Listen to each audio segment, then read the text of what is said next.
Assalamualaikum warahmatullahi wabarakatuh. Perkenalkan, nama saya Rini Mersiam. Saya dari Prodi Manajemen Pendidikan Islam semester 3. Video ini saya buat guna memenuhi tugas ujian akhir semester ganjil. Di sini saya akan menjelaskan tentang apa sih hidden curriculum dalam pembelajaran itu.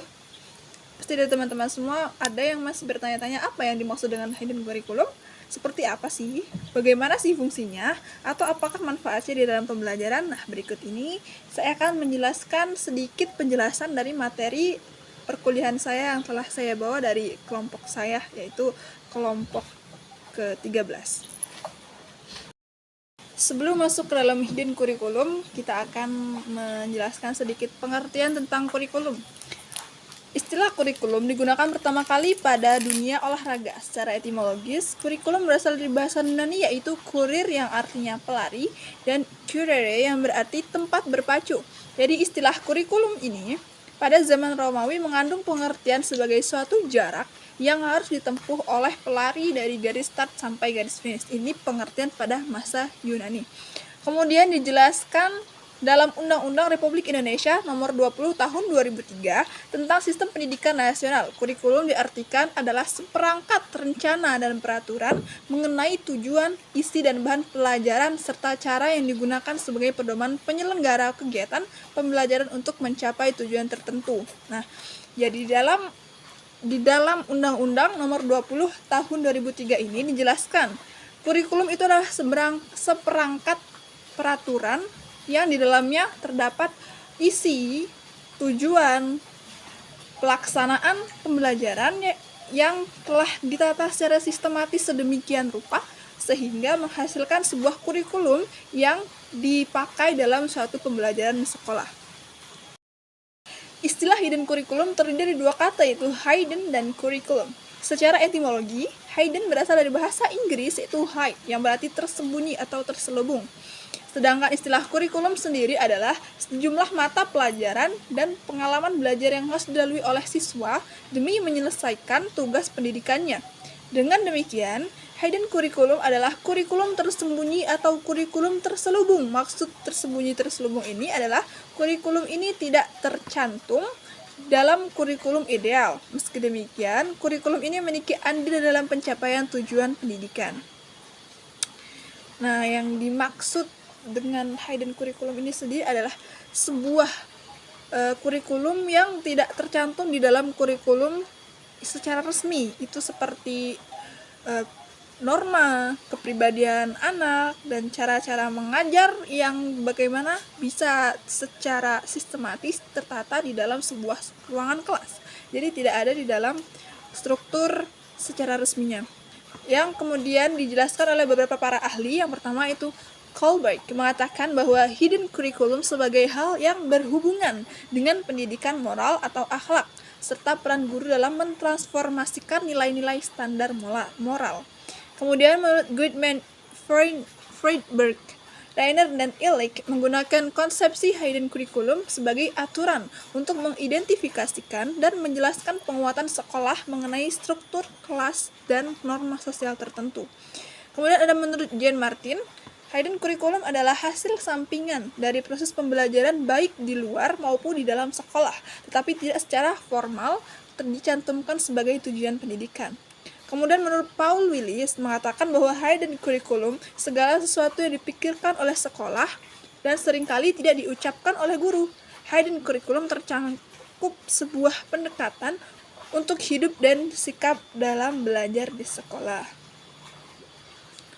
Kemudian, Dede Rosyada mengungkapkan bahwa hidden curriculum secara teoritik sangat rasional mempengaruhi siswa, baik menyangkut lingkungan sekolah, suasana kelas, pola interaksi guru dengan siswa dalam kelas, bahkan pada kebijakan serta manajemen pengelolaan sekolah secara lebih luas dan diperilaku dari semua komponen sekolah dalam hubungan interaksi vertikal dan horizontal. Nah, dari berbagai penjelasan para ahli tersebut dapat diambil kesimpulan bahwa hidden curriculum ini adalah sebuah tata cara pengajaran yang dapat dilakukan oleh pengajar atau guru yang tidak tercantum dalam kurikulum umum atau kurikulum yang resmi.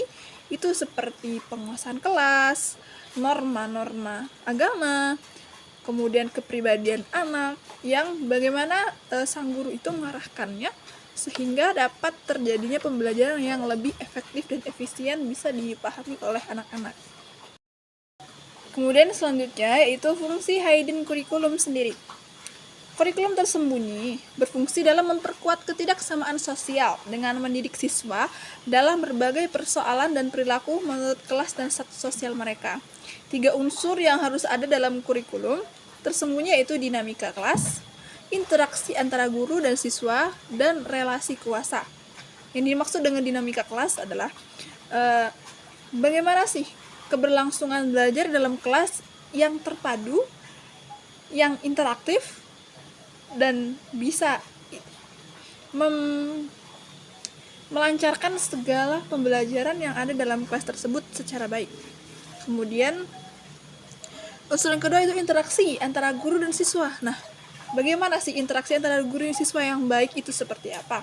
Seorang guru yang baik akan menjelaskan secara baik, secara rinci, kemudian dia juga bisa mengayomi para anak-anak muridnya, bisa juga mengajak, bisa berteman dengan anak muridnya. Nah, itu semua dinamakan dengan kurikulum tersembunyi. Karena apa? Tidak ada tercantum di dalam kurikulum pembelajaran yang sudah ada di sekolah. Kemudian ada relasi kuasa. Nah, ini bagaimana hubungan antara para guru dengan para murid dengan para penguasa-penguasa yang ada, maksudnya dengan para petinggi-petinggi sekolah seperti kepala sekolah atau kepala yayasan. Nah, itu di situ akan menjadi sebuah kurikulum yang tersembunyi karena di situ tidak terjelaskan di dalam kurikulum yang ada. Kemudian Rahmat Hidayat mengungkapkan beberapa fungsi hidden curriculum, yaitu yang pertama, hidden curriculum memberikan pemahaman mendalam tentang kepribadian norma, nilai, keyakinan yang tidak dijelaskan secara menyeluruh dalam kurikulum formal. Nah, itu yang sudah saya sebutkan tadi di atas. Nah, itu tidak ada penjelasan secara mendetail dalam kurikulum formal, tapi sudah ada di situ sudah ada dijelaskan dalam hidden curriculum tersebut bagaimana sih cara memperdalam norma atau segala macam dengan pendekatan-pendekatan yang secara keluarga misalkan seperti itu. Kemudian kedua, hidden curriculum memiliki fungsi untuk memberikan kecakapan, keterampilan yang sangat bermanfaat bagi murid sebagai bekal dalam fase kehidupannya di kemudian hari. Kemudian ada juga yang ketiga, hidden curriculum dapat menciptakan masyarakat yang lebih demokratis.